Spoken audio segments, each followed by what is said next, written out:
Quero fazer o registro não só do senador Luiz Henrique, que está aqui no plenário também, senador Jair Vasconcelos, mas também do meu futuro substituto, que também chega a Brasília para dar uma olhada, para conhecer, e que vai assumir a partir do dia 31, 1º de fevereiro, nesta casa. E vai nos substituir com muita honra. Ele que foi prefeito da cidade de São José, é a 4ª maior da cidade eleitoral catarinense, por 2 vezes, e também foi não só vereador lá, 2 vezes prefeito da cidade, mas também como 2 vezes prefeito da nossa capital, que é Florianópolis. Então, eu quero deixar aqui de antemão a saudação ao eminente senador eleito, Dário Berger, lá de Santa Catarina. Mas, caro presidente e meus colegas, eu trago um tema que nos últimos dias tem sido debatido no Brasil inteiro, e vou fazer algumas pinceladas até para recordar. Eu acho que é importante para nós todos vivermos esses acontecimentos que são os casos dos trânsitos, o trânsito das nossas estradas no Brasil, a brutalidade, o que ceifam vidas e assim por diante. O Brasil tem vivido, nos últimos anos, uma tragédia que se tornou erroneamente banalizada, não obstante seu elevado grau de barbárie. Perdemos todos os anos, em acidentes rodoviários, o equivalente aos tombados em uma guerra. Todos os anos, o equivalente a uma guerra. É uma loucura. Notícia publicada na última segunda-feira, pela Folha de São Paulo, nos traz alvíceras e aponta um caminho para mitigar os efeitos maléficos de péssimas escolhas estruturantes feitos ao longo de nossa história. De acordo com a reportagem, citando números do Sistema Único de Saúde, as mortes no trânsito tiveram uma queda de 10% no ano passado, interrompendo uma trágica sequência de elevação que já durava 3 anos, ceifando a vida de milhares de brasileiros. Dados preliminares apontam que foram pouco mais de 40 mil vítimas em 2013, ante quase 50 mil no ano anterior. Quer dizer, pela dureza ou por apertar, naturalmente, algumas medidas que foram tomadas, está ajudando. Então, está decrescendo os acidentes em regra geral. Mas há algumas explicações para o fato. A estatística coincide com o primeiro ano de vigência da lei seca mais rigorosa, que dobrou o valor das multas. Também passaram a ser aceitos novos meios de comprovar a ingestão de álcool, além do bafômetro e a classificação do crime de trânsito por dirigir embriagado ficou mais rígida. Isso significa que ficou mais fácil enquadrar o infrator como criminoso. Alia-se ainda o aumento da obrigatoriedade de itens de segurança da fabricação em série dos veículos, como airbags e freios ABS. Ainda sem efeito da presente estatística, a elevação dos valores de multas e punições, vigente desde o dia 1º de novembro do corrente, aos motoristas que foram flagrados ultrapassando em locais proibidos, forçando ultrapassagens ou disputando racha também devem surtir efeito. A verdade, contudo, é que nenhuma ação isolada é capaz de conter essa brutalidade. E a redução do número de óbitos não pode nos dar a falsa ilusão de que tudo vai bem.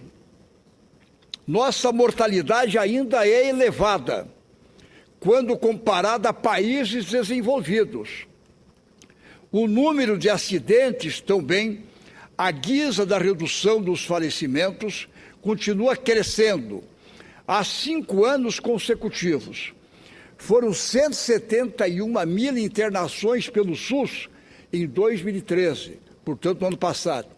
Antes, 160 mil no ano anterior, um aumento de 7% em acidentes de 2012 para 2013. Não há como negar que se trata de situação de calamidade pública. Na raiz do problema, as condições, em geral precárias, de nossa malha rodoviária e a insuficiência de equipes de fiscalização.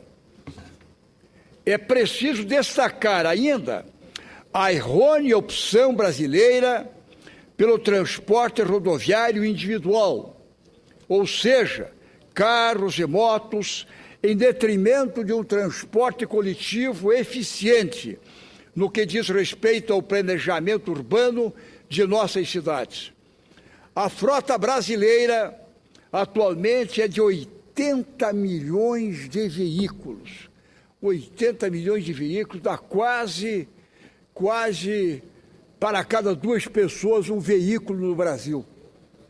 Com relação ao escoamento e circulação de nossa produção agropecuária e industrial, novamente erramos ao privilegiar quase que exclusivamente as rodovias, deixando de lado nossas vias náuticas, marinhas ou fluviais e do transporte ferroviário. Como saldo dessas escolhas históricas e da falta de investimento, temos as mortes, as mutilações, as perdas. Sabemos dos esforços empreendidos pelas polícias rodoviárias, estaduais e federal, em suas operações especiais. São ações louváveis que, acima de tudo, salvam centenas de